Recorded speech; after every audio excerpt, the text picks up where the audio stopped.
Muy buenas, hermanos. Hoy vamos a tratar un tema relacionado con la adoración. Un tema que está en el libro Lo que yo creo. Así que sin más pérdida de tiempo, pasamos al tema. Pongan mucha atención a lo que vamos a tratar en el mismo. Hacia una adoración. Está en la página 107. Pueden buscar en la página y vamos entonces a entrar directamente al tema. Sobre la adoración. De forma inexplicable y desde una perspectiva teológica, la gran mayoría de las iglesias evangélicas, principalmente carismáticas y pentecostales, han introducido métodos de adoración o devocionales completamente desconectados de la realidad bíblica e histórica del cristianismo, convirtiendo la iglesia en una discoteca y no en un centro de adoración. Esta desconexión ha alcanzado distorsiones tan grandes que ha perdido el principio original de adoración dentro del movimiento pentecostal y dio paso a fórmulas no compatibles con el sentido bíblico de adorar, alabar o expresarse como humano en un mensaje edificativo en el culto a Dios. Vamos a definir el concepto de adoración. Pero antes de entrar al tema, vamos a hacer una pregunta. ¿Sabemos qué significa el término adorar? El diccionario ilustrado de la Biblia dice que adoración es culto o reverencia que se rinde a Dios por sus obras y por quién es Él. Salmo 92, 5 y Salmo 100 del 1 al 4. De manera que adorar es reverenciar, reconocer la soberanía de Dios. Y la adoración se expresa con una oración, con sacrificio, a través de las ofrendas, con una alabanza, con un cántico, con temor, con ayuno, con fiesta de acción de gracia y sobre todo con inclinación, reverencia y servicio. Y ahí tienen todas las citas bíblicas al respecto. Estos dos últimos conceptos que se expresan en hebreo y griego, que tienen que ver con la palabra adorar, se refieren a servir, inclinarse o adorar a alguien que es superior. Así que haga lo que haga, vamos delante de Dios y todo lo que hago es adoración.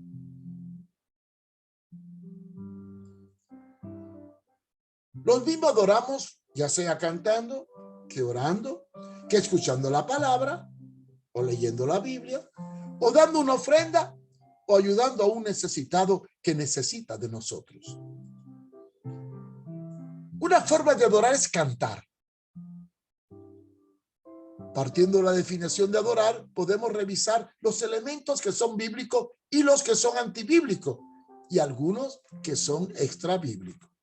Por ejemplo, en la adoración, los patriarcas adoraban al Señor sin música, pero invocaban el nombre de Jehová yendo a lugares altos o poniendo el rostro en tierra, de forma tal que celebraban pacto con Dios. Ahí tenemos Génesis 3:4 y 17:3. Es por ello que el Antiguo Testamento enseña dos cosas importantes en la adoración: la expiación por los pecados y la importancia del sacrificio de una vida inocente para redimir al culpable por medio del derramamiento de sangre. Y de ahí viene la doctrina de la sangre, que tiene que ver con la expiación, como dice la palabra. Y la sangre es vida, y dar la vida es igual a dar la sangre. En algunos casos Dios demandó algo más como prueba de sacrificio para que le adoraran. Pero ¿cuándo aparece el cántico de forma de adoración? En realidad el cántico aparece después de la salida de Egipto, en el Éxodo. A lo largo de toda la historia de Israel, se cantaban salmos como forma de adoración después de la salida de Egipto. Y para ello se usaba los salmos cantados en el templo. Y habían cantores e instrumentos que cantaban los salmos, como dice el Salmo 149 y 150. Uno de los cantores que adoraba a Dios en su trabajo era el rey David. Le gustaba tocar el arpa, cantarle al Señor desde que era niño. Pero lo hacía según los principios de la palabra. Él expresaba las maravillas que él veía en su vida. Sin embargo, en esta época, el cantar no era un medio mercantil, ni tampoco era la esencia del culto, pues lo primordial en esta etapa del templo era el sacrificio y la expiación hecha por el sumo sacerdote por los pecados. Además, en el Antiguo Testamento, Dios le dio una importancia y exaltó más a los profetas que a los cantores del templo. En el Nuevo Testamento poco se presenta la música como punto de adoración o como un elemento vital. En los evangelios se menciona que solo Jesús cantó una sola vez con sus discípulos, y eso fue en la última cena.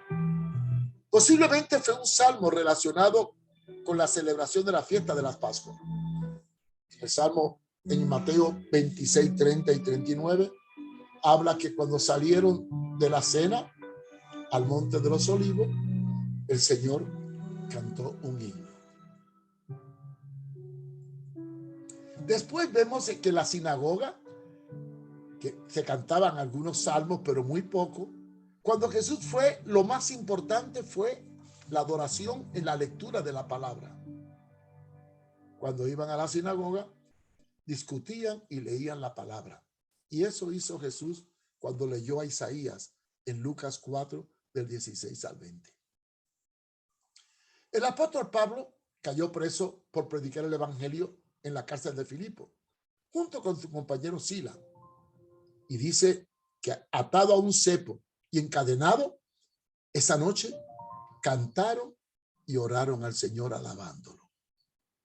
No tenían instrumento ni un grupo de apoyo, pero Dios se manifestó poderosamente a través del cántico, nacido de la espontaneidad y la necesidad.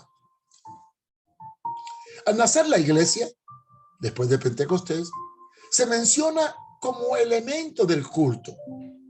Se menciona la alabanza, los salmos y los cánticos espirituales. Pero se exalta más la importancia de la enseñanza y la exhortación.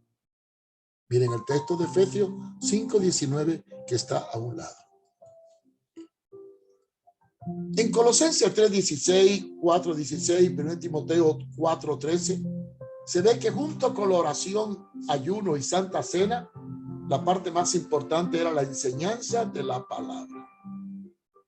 Pablo le aconsejaba que entre tanto que iba, se preocuparan de la exhortación y la enseñanza.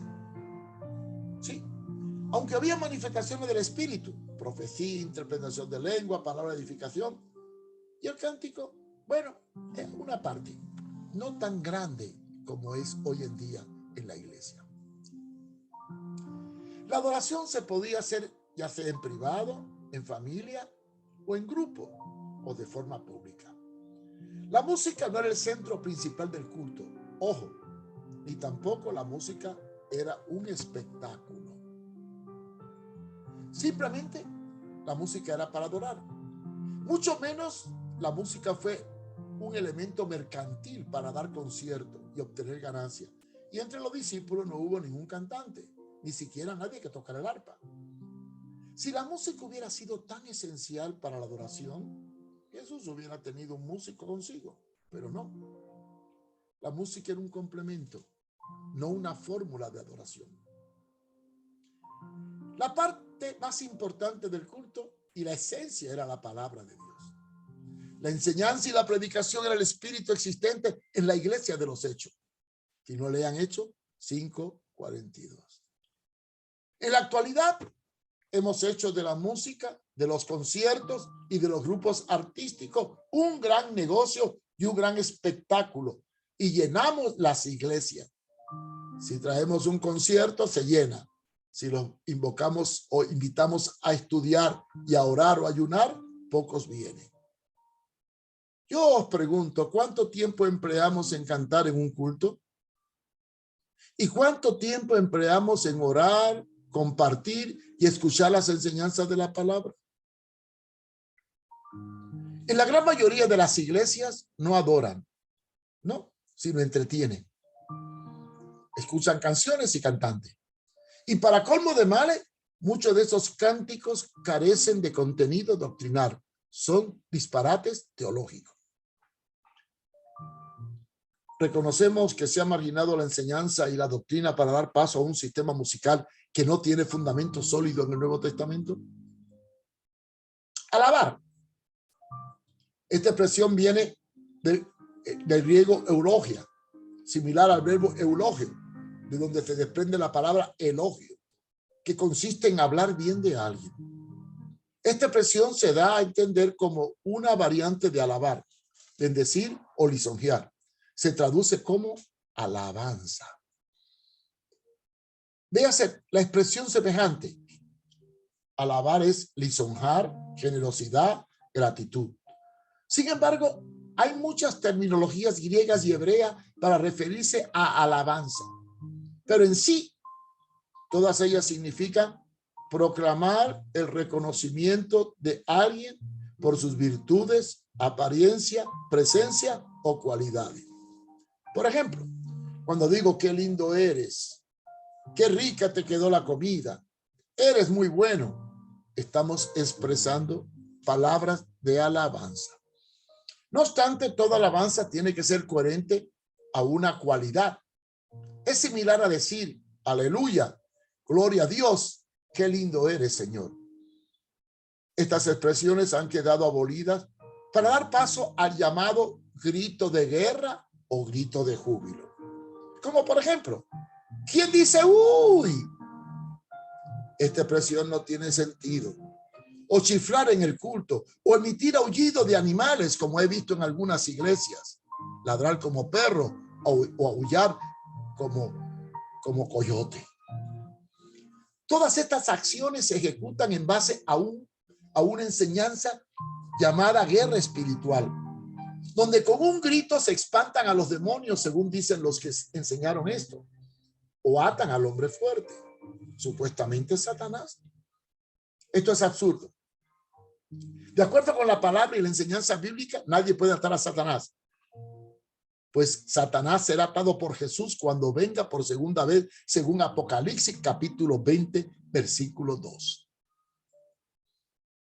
¿De dónde viene esta forma incoherente de expresión?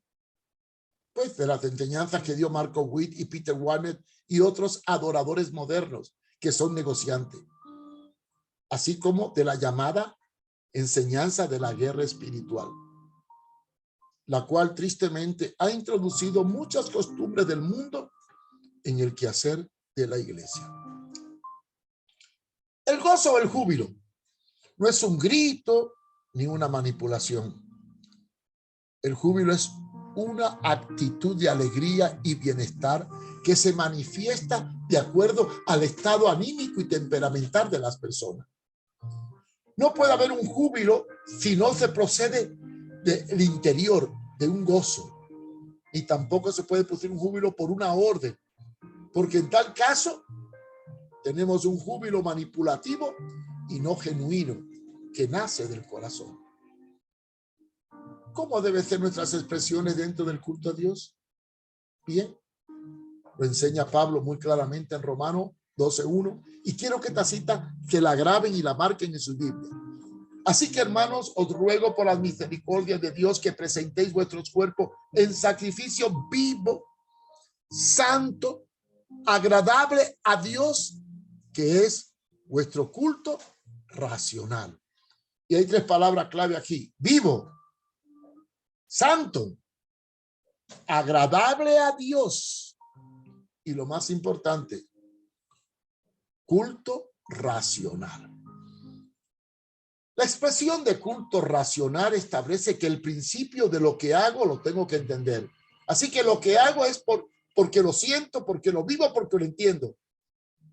A Dios no debemos ir con incoherencia, hay que ir con respeto, dándole una expresión lógica y con sentido. Esto de estar cifrando no tiene forma. Son formas absurdas y profanas de adorar.